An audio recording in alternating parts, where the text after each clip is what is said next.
Welcome to Paul Kelly Golf.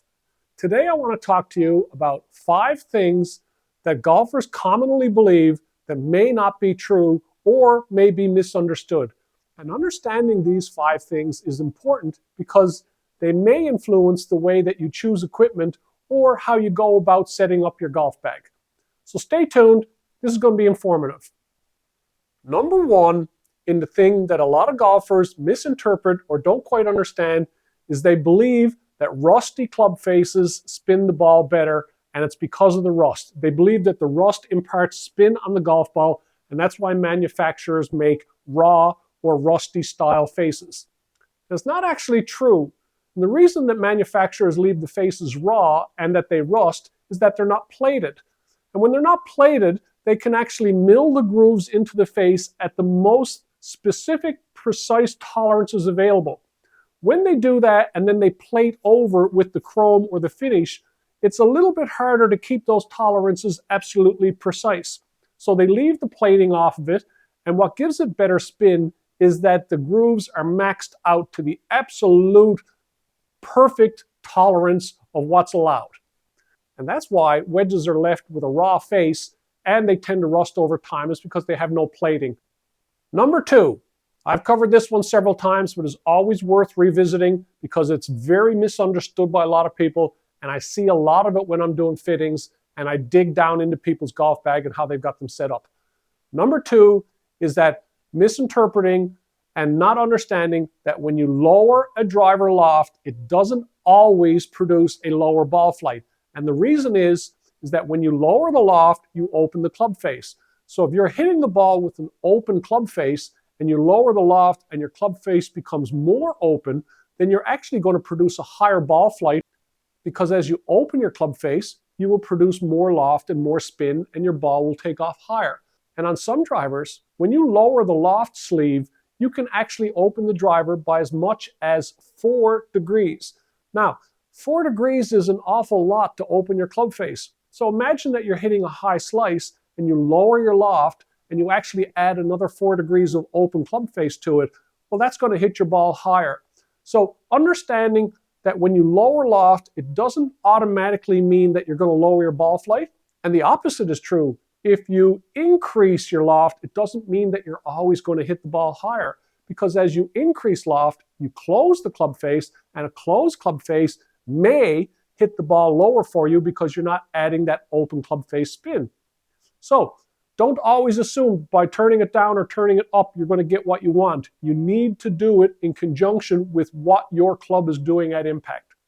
Number 3, today's modern, stronger lofted irons hit the ball lower than yesterday's irons. Not necessarily true at all. So today's lower lofted and stronger lofted clubs can actually hit the ball higher than the weaker lofted, higher lofted clubs of past years. And the reason is because the engineering of those clubs has a lot of weight in the bottom. The center of gravity is brought down. You've got tungsten introduced. You've got cavity weighting. You have all sorts of design features that are designed to push that ball up.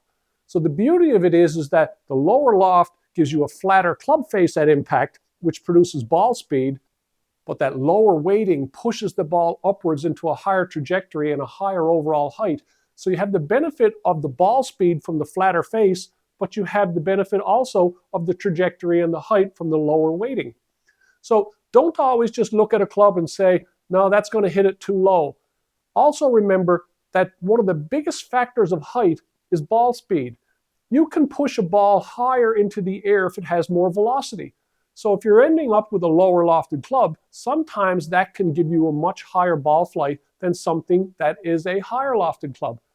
The main thing is to get fit and find out what's working best for you, but don't discount something just by the numbers on it. Number 4 is the belief that graphite is more flexible than steel. And if this was the case, the strong swingers and the long drivers in the world will be playing steel in their driver, but none of them are. Graphite is just a product, like steel is a product. And stiff is stiff, and regular is regular. These are flex designations, and when a product is inside that flex designation, then it's the same as any other product of any other material that's inside that also.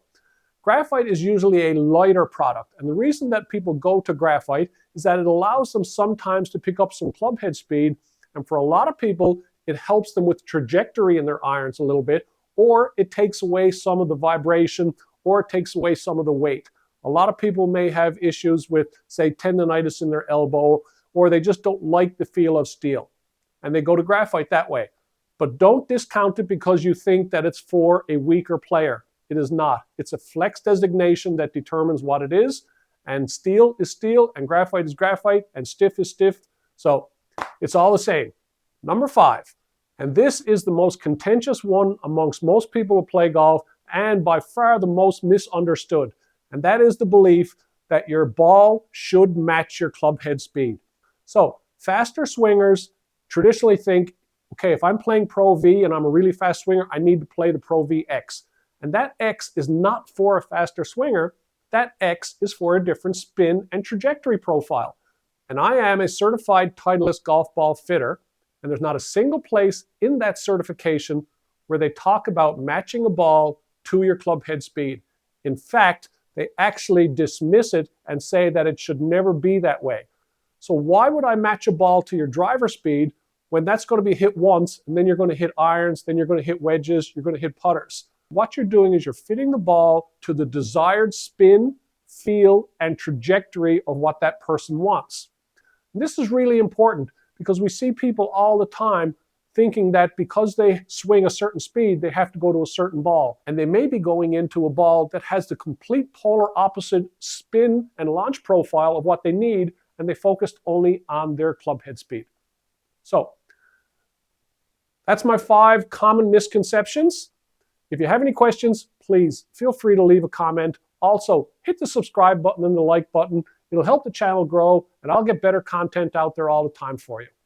Thanks again for watching. I'm Paul Kelly.